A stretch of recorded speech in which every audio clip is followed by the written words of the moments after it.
गृह मंत्री ने कहा है कि देखिए लोगों में बड़ा उत्साह है नंदीग्राम में और ये संकेत है कि बीजेपी के कैंडिडेट शुभेंदु अधिकारी यहाँ से जीतने जा रहे हैं और अगर परिवर्तन यहीं से शुरू होता है जहाँ से ममता बनर्जी चुनाव हार रही है। देखिए, अब ममता दी जीती है कि शुभेंदु जीते हैं ये तो बात की बात है, लेकिन जिस तरह से बार बार अमित शाह जी को जाना पड़ रहा है, बार बार मोदी जी को जाना पड़ रहा है, बार बार इस बात का जाप जपना पड़ रहा है, बार बार महिलाओं को आकर्षित करना पड़ रहा है और बार बार ऐसा लग रहा है कि भीड़ को इकट्ठा करने की कोशिश की जा रही है, तो रिजल्ट क्या आना है वो तो रिजल्ट आने के बाद मालूम चल जाएगा। और बीजेपी नेता कह रहे हैं देखिए हम असम में बाढ़ मुक्त असम को हम देखना चाहते हैं, सैटेलाइट मैपिंग किया जाएगा, रिजर्वायर का निर्माण किया जाएगा और हम चाहते हैं कि एक एक गांव राज्य का आत्मनिर्भर बने। नड्डा साहब का ये कहना दिखाता है कि 5 साल भाजपा की सरकार वहाँ फेलियर थी। 5 साल तक उन्होंने कुछ नहीं किया। 5 साल तक ना सैटेलाइट, ना लाइट, ना गांव को डेवलप की तरफ ले जाने की कोशिश की। जब आपने 5 साल कुछ भी नहीं किया और आपके भाजपा के अध्यक्ष ये कह रहे हैं, तो 100% मैं कह सकती हूँ कि आपकी सरकार जाने वाली है आसाम से। एस जॉर्ज हैं, ये पहले एमपी रह चुके हैं। उनका कहना है कि राहुल गांधी का प्रोग्राम सिर्फ लड़कियों के कॉलेज में हुआ था, ये वहाँ पे जाते हैं, लड़कियों को शिक्षा देते हैं कैसे स्ट्रेट खड़ा रहना है।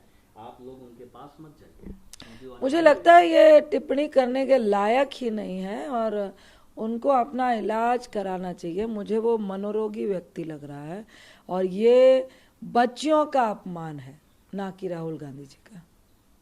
और प्रधानमंत्री इस तरह से केरल में एलडीएफ और यूडीएफ का एक तरह से सीक्रेट अलायंस चल रहा है लंबे समय से। देखिए यही एलडीएफ है जो कांग्रेस के साथ मिलकर कल वेस्ट बंगाल में चुनाव लड़ रही है, यहाँ एक दूसरे के खिलाफ लड़ रही है। एक तो पीड़ा उनको लगती है कि यूडीएफ एलडीएफ का जो इंटरनल उनको लग रहा है जो अलायंस है, इसका मतलब है कि पीड़ा में कहीं ना कहीं भाजपा को वहाँ कुछ नहीं मिल रहा है, वो पीड़ा है। और दूसरा, जहाँ तक इंटरनल अलायंस की बात है तो आपका तो अलायंस केजरीवाल साहब से भी है, आपका अलायंस तो इंटरनल बंगाल में ममता दी से भी है। आप तो कई ऐसे अलायंस करके बैठे हैं। जिस तरह से बिहार में आपने चुपचाप पीछे से पीठ में चूरा भोग कर नीतीश बाबू के साथ अलायंस करके सरकार को छीन लिया था, आप ऐसे अलायंस तो हर प्रदेश में करते हैं। अपनी ही बोली बोल रहे हैं मोदी साहब। डीएमके का देखिए परिवारवाद का एजेंडा है। देखिए, मैं कहूंगी कि मुद्दा अभी चुनाव में किसका परिवारवाद का मुद्दा है, किसका डेवलपमेंट का मुद्दा है, मुद्दा है ही नहीं। अगर आप डेवलपमेंट का मुद्दे के बारे में बात कर रहे हैं तो आप बताइए ना कि काला धन आप लेकर क्यों नहीं आए, आप नोटबंदी किस लिए किए, आप युवाओं को रोजगार क्यों नहीं दे पा रहे हैं, लगातार जो जीडीपी है वो नीचे क्यों जा रही है। जहाँ तक परिवारवाद का सवाल है, मैं नाम नहीं लेना चाहती हूँ, बीजेपी में भरे पड़े हैं जिन्होंने अपने बेटों को, बहुओं को, पोतों को टिकट देने का काम किया है और आज वो भी विधायक है, वो भी मंत्री है। तो परिवारवाद की बात छोड़ दे।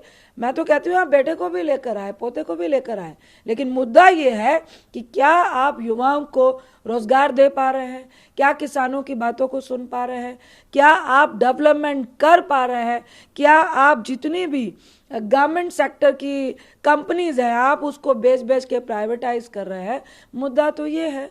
तो उन सवालों का जवाब दे, ना कि लोगों को गुमराह करे।